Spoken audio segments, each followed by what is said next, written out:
Hello all, I welcome you all to this session of Basic Thermodynamics. In today's class, we will cover the module 2, that is second law of thermodynamics. First we will look at heat engines, heat pump, refrigerator. Then we have second law of thermodynamics. One is Kelvin-Planck statement and Clausius statement, and later we will prove that they both are equivalent or one and the same. Now let us look at what is heat engine. Before that, what we have studied till now is first law of thermodynamics. So first law of thermodynamics just talks about law of conservation of energy. That is, whatever the energy you have spent, that has to be accounted, or whatever the energy you have spent, that has to be resulted in work, or else it must have been in the form of internal energy. However, it does not put a limit to the whether the process is going to happen or not. It is not going to tell you. For example, if you put a hot cup of coffee here, now the natural tendency is that heat flows from hotter body to the colder body. So obviously it gets cooled down if you leave it for a certain amount of time. So it is natural. If you apply the law of conservation of energy, whatever the amount of heat was there, that has to be given to the atmosphere. On the other hand, even in the opposite case also, let us say if you keep a coffee at room temperature itself, can you imagine the coffee getting even hotter by receiving the heat from the relatively colder room? That is not possible. But you can do so if you apply the law of conservation of energy. It does not tell you whether this is going to happen. You can simply say that the amount of energy drawn from the air is this much, and the amount of heat that can be given to the coffee to rise this temperature. You can simply balance the energy, but that may not tell you whether the process is going to happen or not. That is the limitation of first law of thermodynamics. Which puts a limit to the process? That is second law of thermodynamics. In order to discuss that, we need first the basic understanding of what is a heat engine. So if you want to convert heat into work, you need a device which you call it as heat engine. If you want to convert work into heat, you need not to have a special device. For example, if you have a the braking system, whatever the disc brake which you will have, or any braking system you have, the kinetic energy it will have, that is nothing but the work. If you simply try to stop it, you have converted work into heat. But if you want to convert heat into work, you need a device, special device, which we call it as heat engines. So most of the times we tend to get the confusion of this one, whether the IC engine is called as a heat engine or not. Generally the heat engine covers all those devices, but however a perfect heat engine is a device which follows the thermodynamic cycle. So let us see that they receive heat from the higher temperature reservoir. So there has to be a higher temperature reservoir from which you receive the heat. They convert part of this heat into work. They reject remaining waste heat to the lower temperature sink. Then they operate on a cycle. But in case of an IC engine, it acts like an open system. What generally we give the energy here? We give the energy to a fluid which we call it as a working fluid. In IC engine, the working fluid itself will not be in the control volume. It leaves the control volume at the exhaust stroke. So IC engine is not a heat engine. Even though in general terms we call that also as a heat engine, but it is not a perfect example of or a perfect heat engine. A perfect example of a heat engine is a steam power plant, where working fluid receives the heat from the higher temperature reservoir, that is a boiler. For example, you can see it here. So there has to be a working fluid inside here, then it receives the energy from the outside thermal reservoir or temperature reservoir we call it as. So this will be a higher temperature. They convert part of this into work in a turbine, then they reject remaining heat. In the condenser you reject the heat to the atmosphere and they operate on a cycle. So a steam power plant is a very good example of a heat engine. So this is the characteristic of a good heat engine.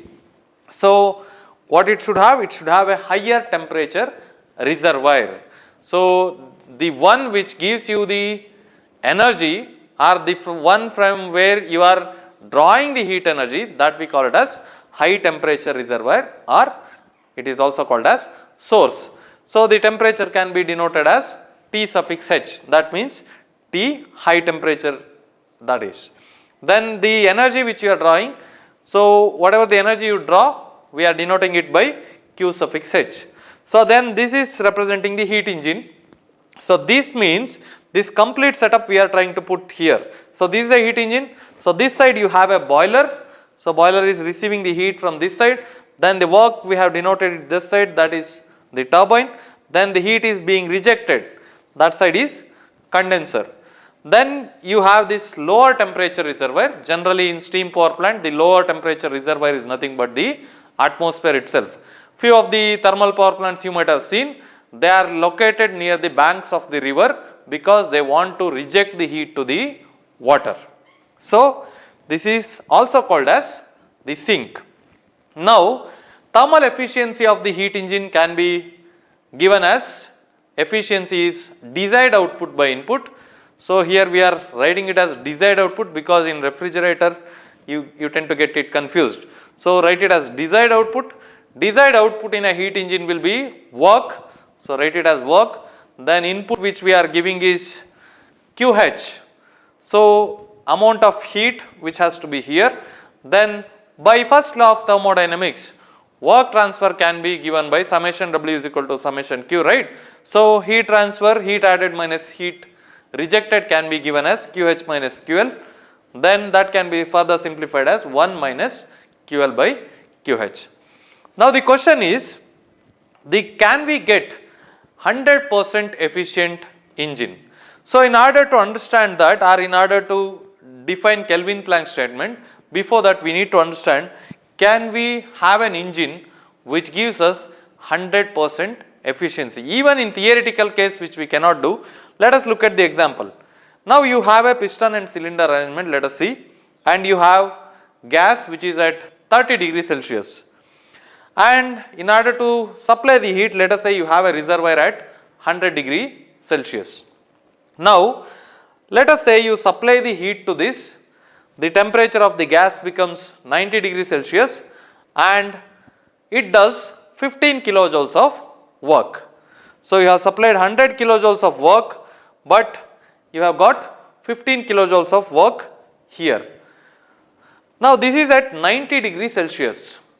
Now can we reject the heat from this 90 degrees Celsius back to this reservoir 100 degrees Celsius? It is not possible because the heat transfer can happen from higher temperature to the lower temperature. This reverse direction cannot happen. So if you want to operate it in cycle, it has to be rejected to the lower temperature sink. So it has to be at least lesser than, if you want to bring it back to 30 degrees Celsius, what you need to do? You have to reject it to reservoir which is at relatively lower temperature. For example, it can be 20 degree Celsius. Now what we have understood, there has to be heat rejection. If this can be done, that is heat transfer from 90 degrees Celsius to the 100 degrees Celsius reservoir, the problem is solved. You cannot waste the energy. You have got an engine which is 100% efficient, but that is impossible because you cannot make this happen. So it has to be rejected to a relatively lower temperature reservoir. That's why there is a necessity to waste the energy. What you can all do is, you can only minimize the amount of energy which is being rejected. So in order to produce work in a cycle, heat rejection is necessary. That means you cannot neglect this term. The QL cannot be 0. So efficiency can be 100% if the QL is 0, but it cannot happen because of the same reason, that heat rejection has to be there. Now come back here, what Kelvin-Planck is stating. So it is the second law of thermodynamics. in Kelvin Planck statement. It is impossible. So look at, it is negative statement. It is impossible for any device that operates on a cycle to receive heat from a single reservoir and produce net amount of work. So it is impossible to receive heat from a single reservoir and produce net work if the device is operating on a cycle. Or in other words, he is saying that heat rejection is must. Or in other words, he is also saying that 100% efficient heat engine is impossible. Let us look at the second law of thermodynamics by classes. It is nothing but the same statement but put it in different words. So first we will look at the working of refrigerator or heat pump. So a refrigerator is a device which maintains the temperature of a confined space at lower temperature relative to that of surroundings. That means the confined space temperature should be lesser than the surrounding temperature.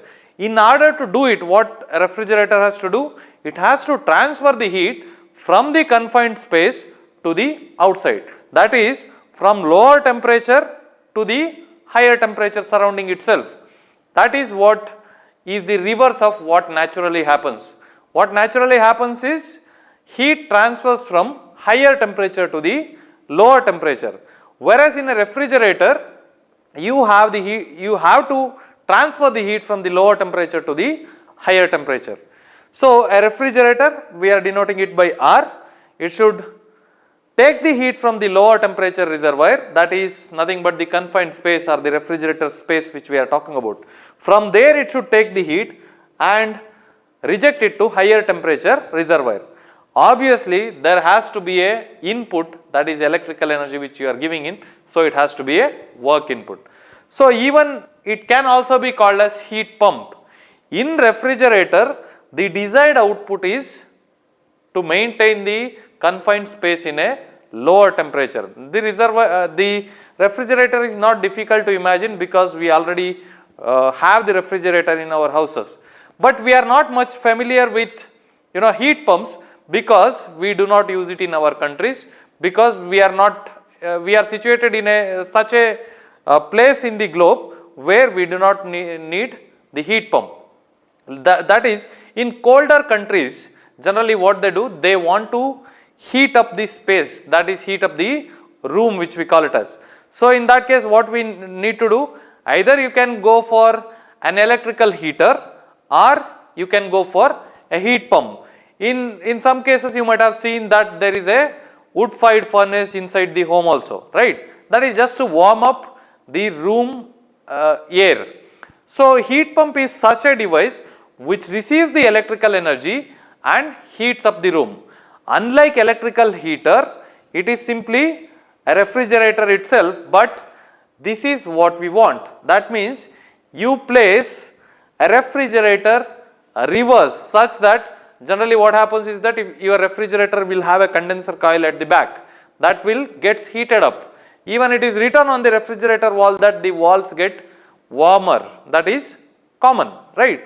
So if you keep the refrigerator reverse, that means colder side to the outside and the condenser side towards your room, then that becomes a heat pump where the intention there is to heat up the room. So there also the transfer of heat is happening from colder side to the hotter side itself, but the thing is that you want to heat the space, the desired output changes from that of a refrigerator to the heat pump. So the same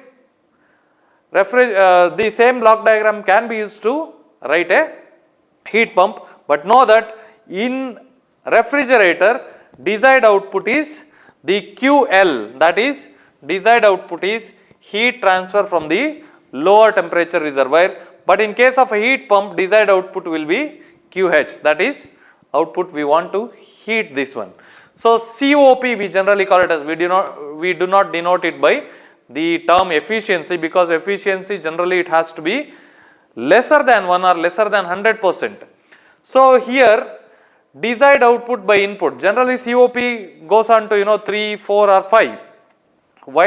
In order to remove that oddity, we generally use the term COP. Why that COP will be greater than 100% or greater than the value 1 is of interest, because it is telling you the amount of heat removed will be greater than that of the work you are giving. That can happen.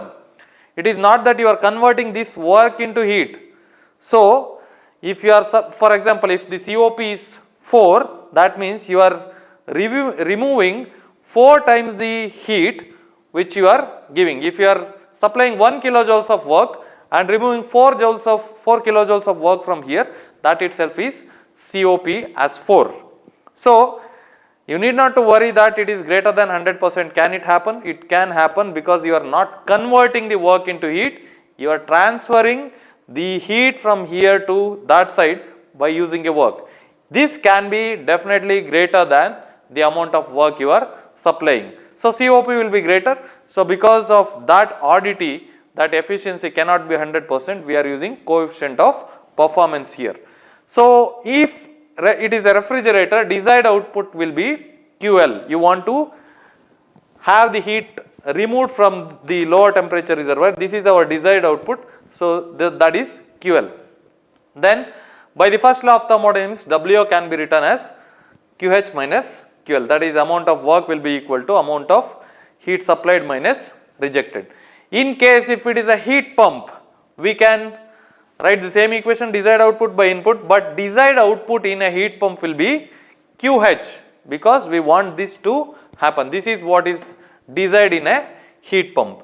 So, from first law, once again, this WO can be written as QH minus QL. Now, what Clausius statement of second law of thermodynamics tells you is that without this work transfer, you cannot transfer the heat from lower temperature to the higher temperature. It is very well known that in order to transfer the heat from the lower temperature to the higher temperature, we need to give work input. So, let us see how he puts it across. It is impossible to construct a device that operates on a cycle and produce no effect other than transfer of heat from lower temperature body to a higher temperature body. That means he is telling you here, produces no effect other than transfer of heat from lower temperature to the higher temperature body. That means you are saying that you need to have a changes in the surrounding. That means you need to give the work input if at all you want to make the heat transfer from lower temperature reservoir to the higher temperature reservoir. Now, we have to prove COP of heat pump is equal to COP of refrigerator plus 1. So, in order to do that, what we know is that COP of refrigerator we know, that is desired output by input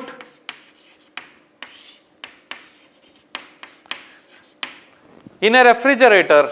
So, for example, this is what you write. In a refrigerator, the transfer of heat has to happen from lower temperature reservoir to higher temperature reservoir, and you should give work transfer. So, this is QL, this is Q suffix H. So, desired output in a refrigerator is Q suffix L. Input is work transfer, or by first law of thermodynamics, work can be written as QH minus QL. This is COP of refrigerator. Now, similarly, if you have a heat pump and this is high temperature reservoir and it has to transfer heat from lower temperature reservoir, this you call it as QL and QH, and the input is work output. Whereas COP of heat pump is given by the same desired output by input,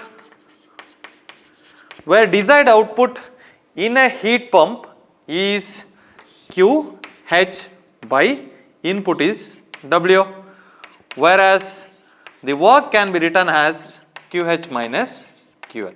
So this is the COP of heat pump, that is QH by QH minus L. So what we want here is COP of HP minus COP of refrigeration can be equal to 1. I will just simplify this equation. The COP of heat pump minus COP of refrigerator can be equal to 1. If you prove that, then that is the proof of this expression. Now what is the COP of heat pump? That is QH by QH minus QL minus COP of refrigerator, that is QL divided by QH minus QL.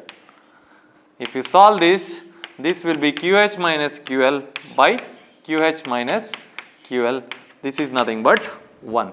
What we have proved now is COP of heat pump is equal to COP of refrigerator plus 1, or COP of HP minus COP of refrigerator will be equal to 1. Now let us look at the equivalence of Kelvin-Planck statement and Clausius statement.